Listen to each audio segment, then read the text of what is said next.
Hi, I'm Brad Knowles, producer of Friday Night Flies, hosted by Scott LeBoldus and Scotty Holmes. Enjoy the show.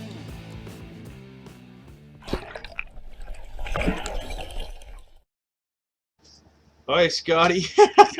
Do a little chat and we do a little stuff in the background here. It's Friday Night Flies. Friday Night Flies, Scotty Holmes tie-in from Spud Valley. We're going to have a little stuff going on. We're going to do in a the background here. little sound check, and we're going to check out to make sure that everything's centered. Going, Brad pressed the go button a little bit too fast. We've got such a big show. It's got to go up just a little bit. Yeah, he's in a hurry. We got 4 more shows left to go. Just a little bit. Well, except one's a double show, so it's really only 3 more shows left to go. Down a bit. So tonight I'm going to tie up another jig hook. The rest I can do. Just get that thing. Okay, go ahead. Okay, yeah. So I'm going to tie up another jig hook. This is a size 10 jig. It's a new pattern for this year. I sort of got it from when I tied that sculpin pattern last week or 2 weeks ago. I was looking for something that would represent a minnow. Yeah, represent a minnow. Same sort of salmon fry or something, man. Yeah, like a salmon fry. But also have a little bit of an insect look to it as well. So that's why I'm calling it the Jiggy bugger.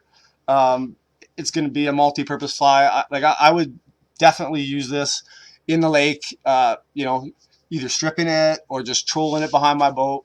I've had a lot of success with these wet fly patterns, especially the Coq de Leon wet fly patterns. They've got such a nice texture to that feather, and they're so webby that they just flow so nice in the water. Webby. That's a great word, eh? Yeah, webby. Webby. Okay. So yeah, so a really simple pattern. I'm trying to keep these jigs really simple because you go through them fast. This one here, I'm still not sure about the tail, how long it's going to last. I definitely think if you don't like that and you want to make the fly a little bit easier, you could just use marabou. You could use marabou tail, you could use pheasant tail. It's still gonna give you the same sort of effect. Somebody needs to. Man, we're getting so many comments on this video. I'm gonna turn my damn phone off. Okay, well, Brad turned his phone off. So okay, we're gonna go. You want to go down? Let's go. Let's go. Man, that is a beautiful fly. The biggest problem that you're gonna have tying this fly is I was running out of product again, so my feathers here at the back aren't lining up exactly perfectly like they should. Well, that looks okay. It does look okay. And you know what? Once it gets wet, the whole fly changes. 100% it does. 100%. 100% it changes, yeah. 100%. Like that sculpin pattern I tied, it looks so different. Yeah, it looks so different when it's wet. She flows. Yeah, okay, so there we go. I'm going to get that out of there. And I'm going to get my... And while you're doing that, Scotty Holmes, yeah, I'm going to go get myself a fresh cup of diesel. Cup of coffee. That's why it's... Okay, so we got our bead on there already because I have a hard time putting those beads on there. They're so small. Going to get my thread on.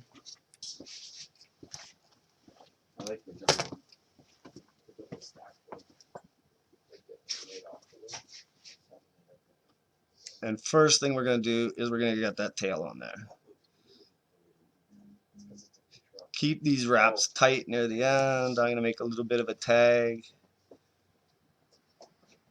out the end. Yep. You know the trick to making good coffee is to never wash your pot. Never wash your pot. Okay.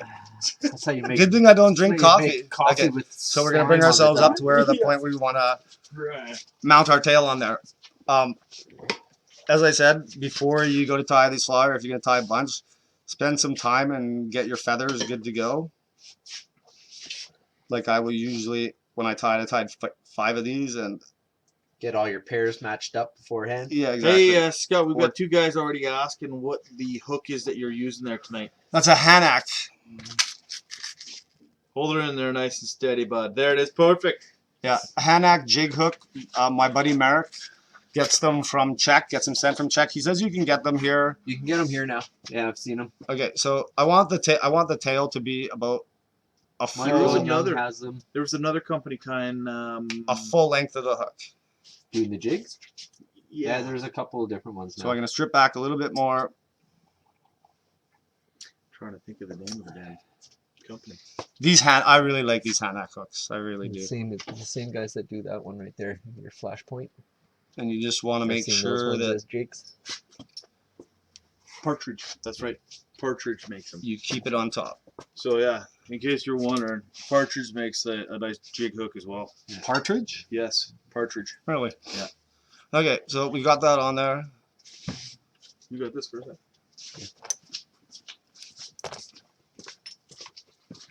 And as I was saying, if you want, you could use marabou for the tail. You could use some sculpin marabou, like some really bushy stuff. I've tied it with the same material that I did the wasting stuff. I just cut my wire too short. The same material that I did that sculpin pattern with. I didn't bring it though, as silly as that is. Okay, so now I'm going to tie on my wire.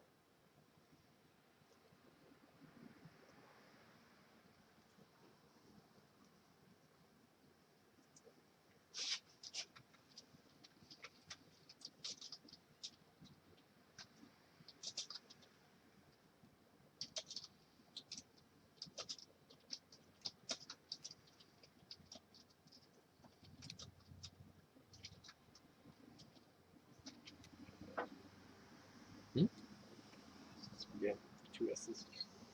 And Doesn't like it.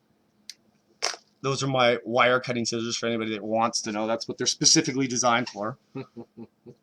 I gave up trying to twist them off all the time, Scotty. I was just like, it's like, you know what? I'm just going to take a pair of scissors and make them, that's what they're for. So then there's going to be the hackle that comes up, or possibly I think that's a little bit big, so I'm going to go with this one here.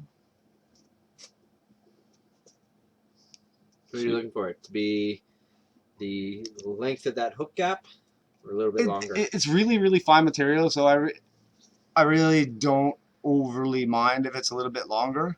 Variant style, is that what it is, Scotty? Variant style, yeah. Mm-hmm. So yeah, we're gonna tie that on.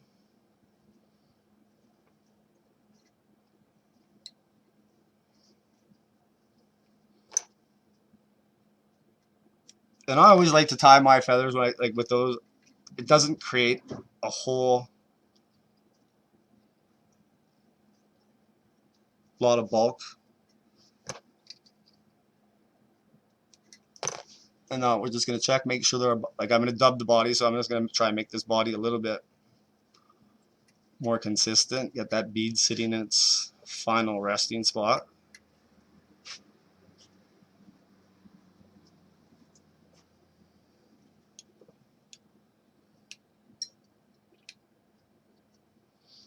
Okay, now we're gonna put our ice dub on there, and you could use pheasant tail. You could use like a pheasant tail, looks nice. In the exact same thing in the ice dub, the pheasant tail ice dub, the brown ice dub. They both look nice with the same pattern. I'm going with the olive for a little bit vary more. your colors for whatever fry you're doing. Yeah, exactly. Now, if you're doing the salmon fry, you want to get that goldish kind of color in there. If you're doing rainbow and a little more silver.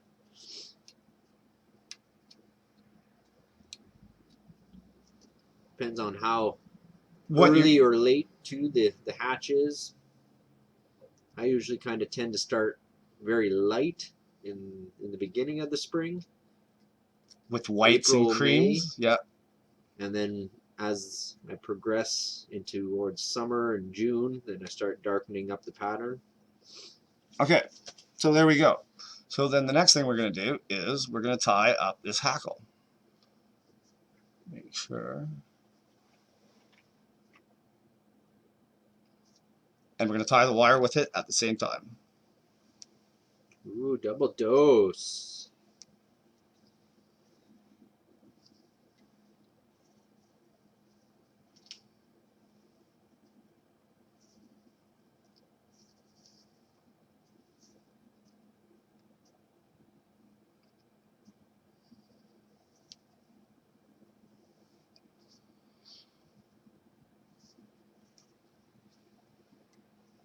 Oh. Almost lost her. I think you got that wire on there with it. That's the idea. And you know what? I've tied it both different ways and then ran the wire through afterwards. And yeah, Really it definitely looks better, and it's a better tie, I think, or it looks a little bit better when you do it that way. Yeah. But for the extra time, and is it really worth it? I think it just looks better when it's dry. Yeah. Once it gets wet, it does the same thing. Yeah, because when you wind the wire through it, it traps a few of those fibers down, right? So Yeah. it helps to lay those feathers going back. But like you said, Coq de Lone is a soft hackle. So as soon as it gets wet, it just pushes back anyways. Yeah. So there we go. We got that on there. And then we're going to grab One more to finish. one more to finish, the fly for the collar. This is it's off the same pelt. Definitely, as you go through this pelt, like I can show you. Yeah, you definitely have the side. Looks a little different, a little bit more molted. Yeah, like darker. Yeah, there's all sorts of different feathers that you can use on that pelt that are great for wet flies and dry flies, and I mean it's definitely not what I would consider a dry fly pelt, but there are definitely feathers on there that you could use. Okay, so we got that on there. We're just going to trim it a little bit.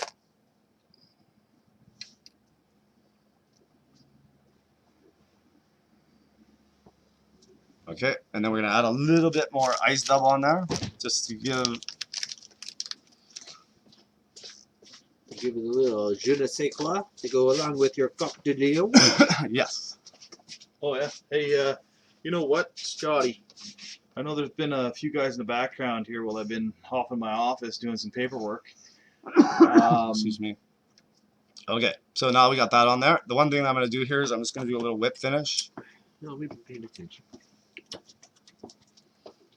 And I usually do a whip finish after I do my wire as well, just I forgot to do that. We'll put the hackle plier on there.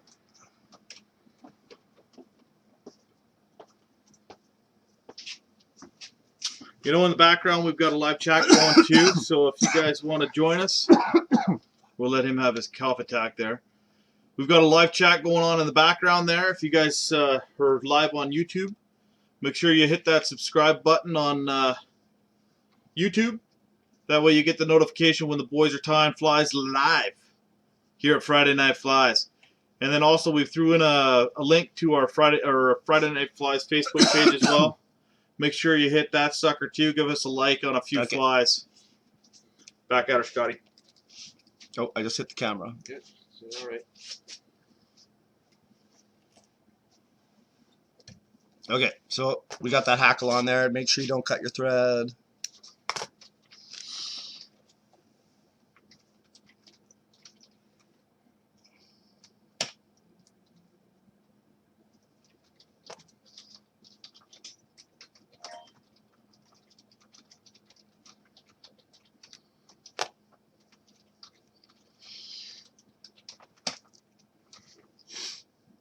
This one's a little bit more sparse than the one that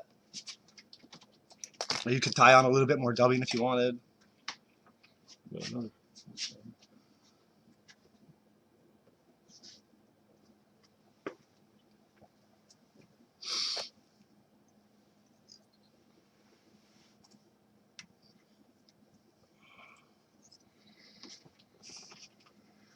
Man, we got a whole social media outlet here. Thank God Zach's in the background helping us out on Facebook. If you want to chat with Zach, he's at Facebook on our Facebook page right now. Hit him up with some questions. He loves there we go. Yeah, he's trying to avoid work. He's working right now? Is that his doing? He's at the shop on Friday? He's sitting down at Bass Pro, and we're sitting up here at Spud. So. Okay, so there you go. I'll do a little spin. This is the way she's going to sit, obviously. Something like that. That's a beautiful fly, Scotty. Very nice. I could see that working for a cutthroat fly in the spring. Whoa. Oh. Yeah. And if it's too bulky, if you wanted to make it look more like an insect, trim it back a bit. Put a pheasant tail on there. Same thing, right? Yeah. We're gonna have to put cutthroat killer here. I can see that working for sea trout as well. I know the boys back in where are we fishing here, boys? Somebody was saying earlier. Lucas Oh, said he Luke, does. you're going to be using that one over in New Zealand, aren't you, buddy? Yeah. All right. There we Well, go. Let's go up top and we'll Okay. get this signed out. Yeah. Well, sorry, I was hacking there. I'm getting over a cold. It's been a long, cold winter here in Whistler, and the grunge has definitely been going around. But yeah. So there you go. That's it's my little minnow killer, my jiggy bugger. I think it's gonna catch a lot of fish. I've said it multiple times. The hookup on these jig hooks is amazing. They just seem to hold in the top of the mouth. Once That it's they in do, there, man. Once it's in there, it's Oh, in yeah, there, and it's they're- not coming they're out, right? Okay, Yeah. well, you guys, Friday Night Flies, Scotty Holmes, stay tuned. There's 3 more episodes coming. Until next time, bye!